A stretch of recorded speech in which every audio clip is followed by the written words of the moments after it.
driving the Roma. It's been about a month I've owned this car. Well, overall impression, it's pretty good. I mean, it's hard to describe, you know, this car as good, but you know, I mean, better than expected, because I expected this car to be like a Grand Touring car, because I started with the F430, 458. I had two 458s, and then 488, and F12 and 480 at the same time. So I'm used to, you know, fast cars, mid-engine, proper sports cars. But then this is actually supposed to be a Grand Touring car, but when you drive it, it's not. So this car actually drives like a, you know, like a 488, believe it or not. Maybe it's because this has a, you know, Magnarite suspension option. It's a very expensive option. Maybe not. But then, because I haven't driven other Romas without that option. I mean, my friend has one, but then I didn't drive that car extensively, so I wouldn't be able to tell. But then this car handles phenomenally good. You know, phenomenally good. Excellent. You know, it's really good. Phenomenally good. Phenomenally good. This car handles phenomenally good. It's excellent. And the handling is great. It's just, you know, optimized. So this car I can drive like, you know, like a Boxer GTS 4.0 or you know, my Spider that I had before. Actually, I think it's, you know, I don't know, but to me it feels like it's better than or as good as the GT3 that I had, you know, handling wise. Of course, in the end, you know, track wise, you know, that car should handle better, but then, I mean, this car isn't bad at all.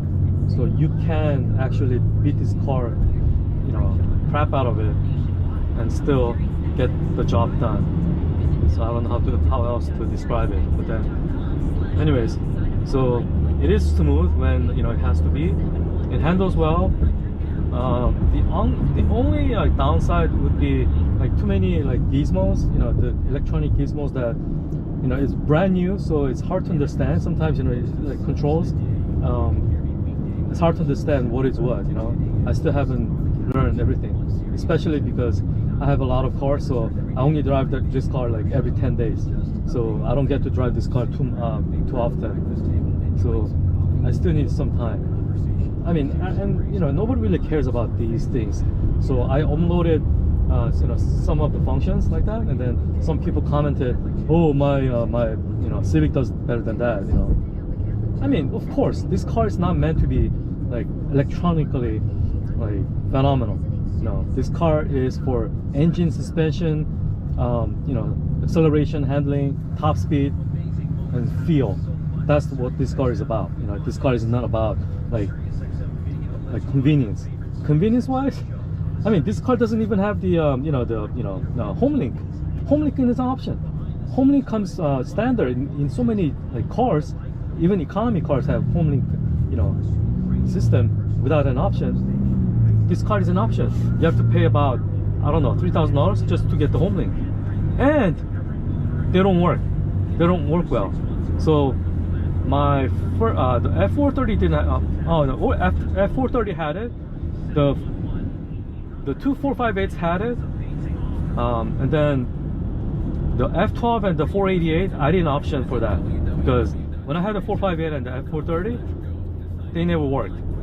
So I had one time, you know, the Ferrari service manager come to my house and then program it, and then it worked.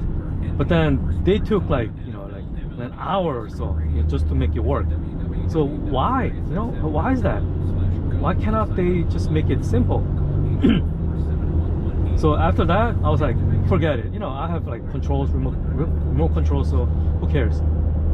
So I mean, save $3,000 right there. So what I'm trying to say is, this car, you know, do not criticize how bad the graphics is, you know, slow, whatever. You know, that's not what this car is meant to be. This car is meant to be for speed and feel, okay? And that's what this car offers really well. And quality. You know, like everything you touch and everything you feel, it feels expensive. It is expensive and it feels expensive. It looks expensive.